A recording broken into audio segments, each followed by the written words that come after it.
मैं ऋषभ सर आपके संघर्षों का साथी स्वागत करता हूं आप सभी का यूट्यूब चैनल पे। चलिए हम सिख संप्रदाय के बारे में कुछ चर्चा कर लेते हैं और इनके गुरुजनों का इतिहास। छात्रों, क्या होता है कि एग्जाम में पूछे जाते हैं और बच्चे श्रृंखला ही भूल जाते हैं। श्रृंखला क्या है कि मतलब पहले नंबर पे कौन से गुरु जी हैं, दूसरे नंबर पे कौन है, तीसरे में कौन है, चौथे में कौन है, ऐसे दसों गुरु जी के पूरे सीक्वेंस को समझेंगे और इनके द्वारा की गई जो महत्वपूर्ण कार्य हैं उन्हें भी जानेंगे। चलिए, जितना भी चीज एग्जाम के प्रोस्पेक्टस से महत्वपूर्ण होगा उसकी चर्चा होगी। चैनल को अगर आपने लाइक नहीं किया तो प्लीज लाइक शेयर सब्सक्राइब कर दीजिएगा। चलिए आइए आज हम वीडियो की शुरुआत में चलते हैं। पहले गुरु गुरु नानक जी की चर्चा कर लेते हैं। तो गुरु नानक जी के बारे में थोड़ी चर्चा की जाती है। चलिए, ये सिखों के पहले गुरुदेव हैं। तो सिख संप्रदाय जो इनके अनुयायी हैं, तो इनके अनुयायी ही सिख कहलाते हैं। ठीक, पहली चीज तो आप यही जान लिए। दूसरी, कुछ इनके बारे में महत्वपूर्ण चीजों की भी चर्चा कर लेते हैं। जैसे 1400, एक कुछ डेटिंग है, कुछ डेट को भी जान लेंगे। 1496 ये डेट है। इस डेट पे ही इनके जीवन में क्या हुआ कि ये कार्तिक पूर्णिमा का डेट है। कार्तिक, आप लिखते जाइएगा, कार्तिक पूर्णिमा का समय है। कार्तिक पूर्णिमा के समय 1496 में गुरु नानक जी का आध्यात्मिक पुनर्जीवन का आभास हुआ। यानी इनको आध्यात्मिक पुनर्जीवन का आभास हुआ। तो पहली चीज तो आप यही समझ गए हैं। किस डेट पे? इस डेट पे। थोड़ा विस्तार पूर्वक इनके बारे में थोड़ी चर्चा कर लेते हैं जो परीक्षाओं के प्रोस्पेक्टस में पूछा जाता है। तो गुरु के लंगर की व्यवस्था इन्हीं ने की। गुरु का लंगर, और ये निःशुल्क भोजन है, सहकारी भोजन है, निःशुल्क भोजन व्यवस्था है। ठीक, आज आप आज भी जाइए गुरुद्वारा में तो लंगर वहां चलता है। ये सारी व्यवस्था शुरुआत इन्होंने के द्वारा की गई थी। दूसरी चीज इनके द्वारा जो की गई थी, संगत और पंगत की व्यवस्था। संगत, पंगत। संगत क्या है साथी? संगत धर्मशाला है और पंगत लंगर है। ये लंगर है और ये धर्मशाला है। जहां आपको ना समझ में आए बताइएगा, लिख ले और लिखते चलिएगा साथी, बहुत महत्वपूर्ण है। ठीक, तीसरी चीज इनके बारे में जो महत्वपूर्ण है, जानने लायक है, वो है इनकी जो मृत्यु जब हुई थी करतारपुर में। इनकी मृत्यु हो गई थी 1539। ये डेट पे करतारपुर में, याद रखिएगा। परीक्षाओं के प्रोस्पेक्टस से जितने चीज महत्वपूर्ण है वो सब चीजों की हमने चर्चा कर दी। चलिए, इनके बाद जो दूसरे गुरुदेव हुए उनकी थोड़ी चर्चा कर लेते हैं। गुरु अंगद देव जी। तो गुरु अंगद देव जी की थोड़ी चर्चा कर लेते हैं। ये 1539 से 1552 तक गुरु जी सिखों के गुरु थे। इसके बाद थोड़ी इनके बारे में जो महत्वपूर्ण चीज है उसकी थोड़ी चर्चा कर लेते हैं। आइए, तो ये जो गुरु नानक जी द्वारा लंगर की व्यवस्था की गई थी, इसको इन्होंने परमानेंट कर दिया। यानी लंगर की जो व्यवस्था थी उसको इन्होंने स्थायी बना दिया। ठीक, साथ ही परीक्षाओं में जितनी भी चीजें पूछी जाती हैं सिर्फ उसी चीजों की चर्चा होगी। दूसरी चीज इनके बारे में पूछी जाती है गुरुमुखी लिपि। तो इन्होंने ही गुरुमुखी लिपि की शुरुआत की। गुरुमुखी लिपि, लिपि होती है, आप समझ रहे हैं, जैसे अपने हिंदी की लिपि है देवनागरी, तो वैसे इन सिख भाषा की जो लिपि है उसकी है गुरुमुखी लिपि। वो अंगद देव जी द्वारा शुरू की गई थी। बहुत महत्वपूर्ण है साथी, इसको भी याद रखिएगा। चलिए, बस इनके बारे में आपको एग्जाम में इतना ही जानना है। काम तो बहुत सारे हैं लेकिन एग्जाम के प्रोस्पेक्टस से हम लोग जान रहे हैं। चलिए, अब हम तीसरे गुरु गुरु अमरदास के बारे में जानेंगे। इनको याद करना बहुत सरल है क्योंकि ये सिख संप्रदाय को हिंदू संप्रदाय से पृथक कर रहे थे। पृथक करना मतलब अलग करने की, जितनी भी इनकी विचारधारा थी थोड़ी अलग करने की थी। जैसे कि हिंदू सिस्टम में जो विवाह होता है, तो इन्होंने सिखों के लिए एक अलग विवाह पद्धति की बात कही और उस अलग विवाह पद्धति का जैसे नाम था लवन पद्धति। तो लवन पद्धति अपनाई गई। ये विवाह करने की एक पद्धति है। ठीक, इसके साथ साथ इनके बारे में जो जानने लायक बहुत महत्वपूर्ण बात है उसकी थोड़ी चर्चा कर लेते हैं। इनकी बेटी थी एक, उनका नाम था बीबी भानी। बीबी भानी जी को अकबर द्वारा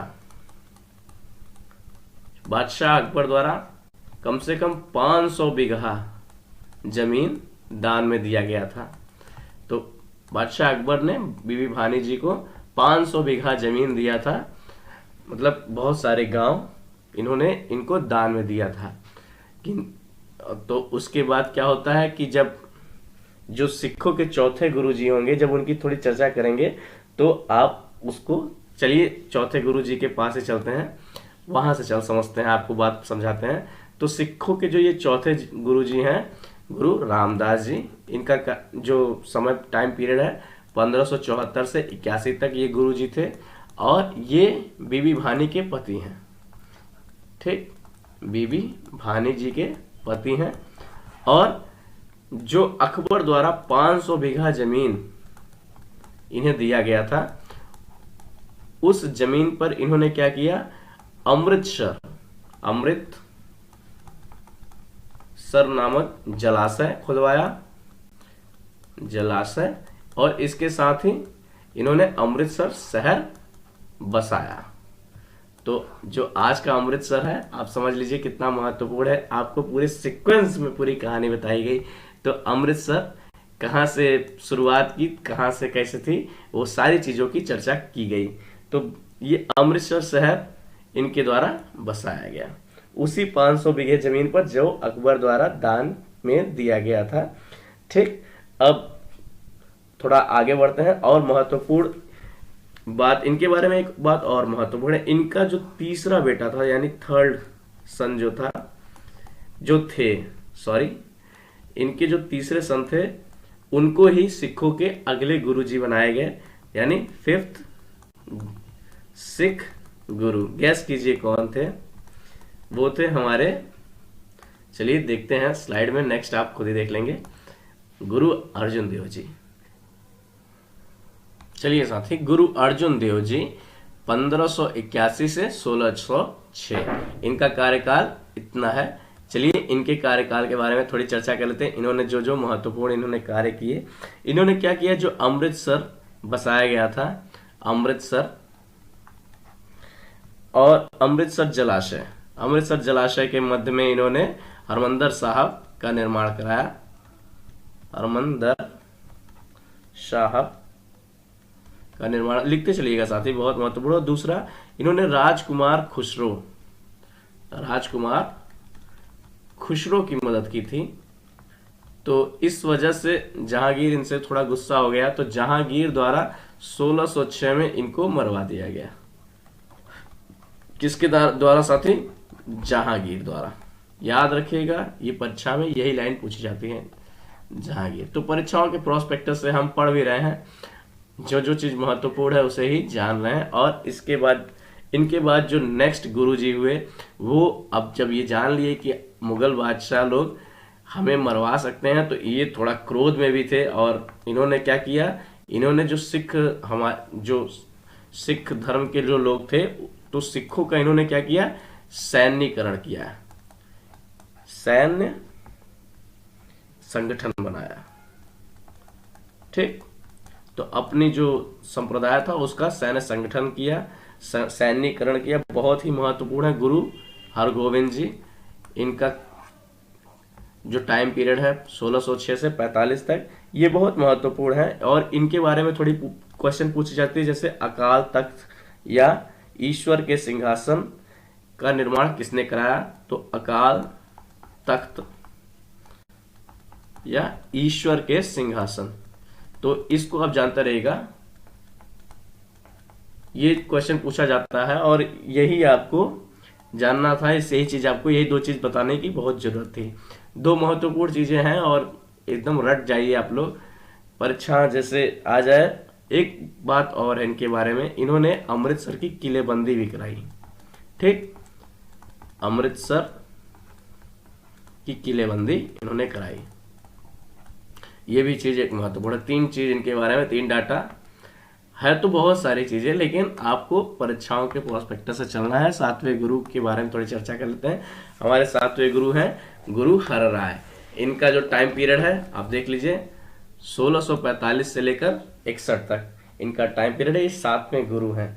और इनको दारा शिकोह इनसे मिलने आया था, तो इन्होंने दारा सिकों को आशीर्वाद दिया था। बस इतना ही जानना आपके लिए बहुत महत्वपूर्ण है इनके बारे में। चलिए हम नेक्स्ट चलते हैं। नेक्स्ट गुरु, 8वें गुरु, गुरु हरकृष्ण जी हैं। गुरु हरकृष्ण जी, इनका टाइम पीरियड 1661 से 1664 तक है, ज़्यादा लंबा टाइम पीरियड नहीं है। और ये हरकृष्ण जी की मृत्यु हो गई थी चेचक से, तो चेचक के कारण इनकी मृत्यु हो गई थी। इतना जान लिया आपने, यही बहुत महत्वपूर्ण है।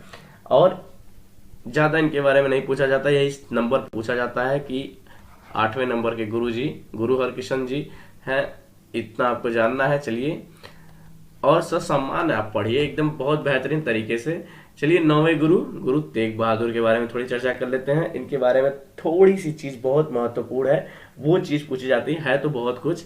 चलिए यहाँ मुझे थोड़ी चीजें जो एग्जाम के प्रोस्पेक्टस से महत्वपूर्ण है उसकी चर्चा होगी। टाइम पीरियड आप देख लीजिए साथी, 1664 से 1675 टाइम पीरियड में बिल्कुल कंफ्यूज मत होइएगा, और एकदम बहुत आराम से पढ़िए, बहुत जल्दी नहीं है, ठीक। तो हरिकृष्ण जी के बारे में थोड़ी चर्चा कर लेते हैं, सॉरी गुरु तेग बहादुर जी के बारे में थोड़ी चर्चा कर लेते हैं। इन्होंने इस्लाम को स्वीकार नहीं किया, तो इस्लाम स्वीकार न करने के कारण जो उस समय बादशाह जी थे, बादशाह कौन थे? औरंगजेब। बहुत ही कट्टर बादशाह थे। औरंगजेब ने इनको क्या किया, अब आप समझ ही रहे होंगे क्या किया होगा। इन्होंने औरंगजेब द्वारा इनको शीशगंज में गुरुद्वारा के निकट मरवा दिया गया, ठीक। शीशगंज में गुरुद्वारा के निकट इन्हें मरवा दिया गया। चलिए साथी नेक्स्ट चलते हैं। नेक्स्ट बहुत महत्वपूर्ण गुरु जी हैं हमारे 10वें एपिक 10वें गुरुदेव गुरु गोविंद सिंह जी। इनका टाइम पीरियड आप देख लीजिए 1675 से 1707। बहुत महत्वपूर्ण है गुरु गोविंद सिंह जी, आपको परीक्षाओं के प्रोस्पेक्टस से इन्हें जानना बहुत ज्यादा जरूरी है, क्योंकि इनसे बहुत क्वेश्चन पूछा जाता है, ठीक। तो इनके बारे में थोड़ी चर्चा कर लेते हैं। इनका जो जन्म है वो 1666 में कहाँ हुआ? पटना में, इसीलिए पटना के लोग बड़े जोश में हैं।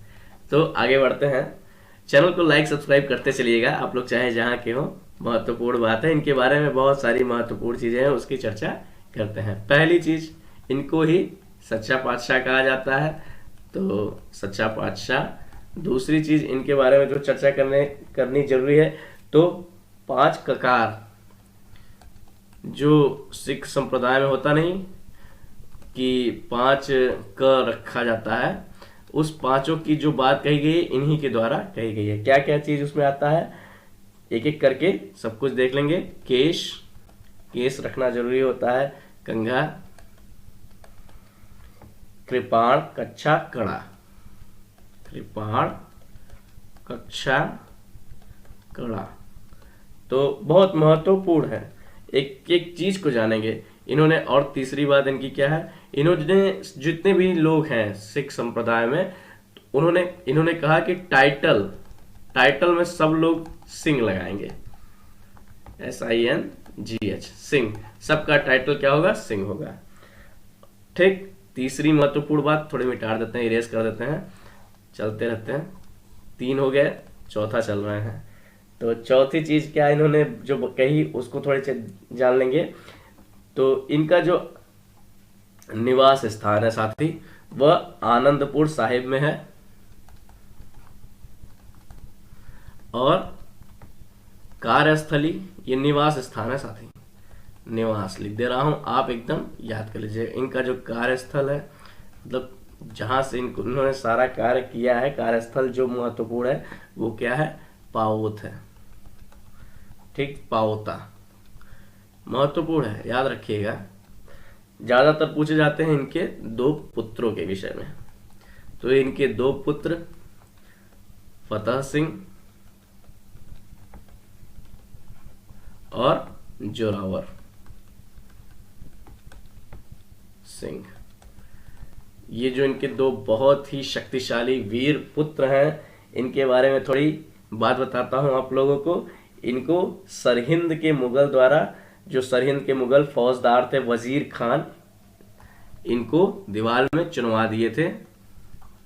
वजीर खान ये बहुत ही बहुत ही कम उम्र में बहुत ही शक्तिशाली इनके पुत्र हैं, बहुत ही, इसके बारे में क्या ही कहें। अब चलिए चर्चा हमारी गुरुजी के बारे में है, तो गुरुजी के बारे में थोड़ी पढ़ाई करते हैं जो महत्वपूर्ण है। एक चीज बहुत महत्वपूर्ण है इनसे संबंधित, उसकी थोड़ी चर्चा कर लेते हैं कि 1699 में इन्होंने खालसा पंथ की स्थापना की। ये परीक्षाओं में बहुत पूछता है कि खालसा पंथ की स्थापना किसने की, तो हमारे गुरुजी ने की। चलिए साथी, बहुत महत्वपूर्ण है। अब और जो बचा खुचा है उसको थोड़ी चर्चा कर लेते हैं, जैसे कि जो आदि ग्रंथ था, सिखों का आदि ग्रंथ की चर्चा शुरू में हो चुकी है, गुरु ग्रंथ साहिब आदि ग्रंथ। इन्होंने क्या किया, इन्होंने कहा जो अब गुरु संप्रदाय में, ये सिख संप्रदाय में गुरु की कोई आवश्यकता नहीं, अब यही 10 बहुत हो गए। अब यहां से हमारी जो गुरुवाणी है, यानी जो हमारी आदि ग्रंथ है, यही गुरु का कार्य करेगी। और समझिए कि ये पूरी गुरु की वाणी लिखी गई है, जिसके आधार पर पूरी ये संप्रदाय चलेगी। और जो कि ये आदि ग्रंथ वैसे इनके बहुत ही महत्वपूर्ण ग्रंथ है, ठीक। तो क्या, फिर एक बार फिर से सुन लीजिएगा, बहुत महत्वपूर्ण है। जो धार्मिक ग्रंथ आदि ग्रंथ को वर्तमान रूप दिया गया, और उन्होंने क्या कहा इनको कि ये गुरुवाणी है जो पूरे सिख संप्रदाय के गुरु का कार्य करेगी, ठीक।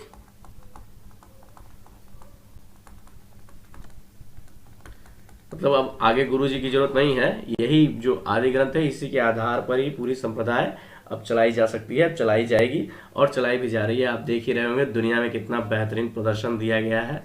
तो और एक इनकी मृत्यु के बारे में थोड़ी चर्चा कर लेते हैं, जो परीक्षाओं में ये भी पूछे जाते हैं, कहाँ हुई, कैसे हुई, तो ये सब भी जान लेते हैं। 1708 में इनकी मृत्यु होती है। कहाँ होती है, नादेड़ नामक स्थान पर। नादेड़ नामक स्थान पर किसके द्वारा होती है, गुल खां द्वारा। गुल खां एक पठान है, गुल खां द्वारा इनकी मृत्यु हो जाती है।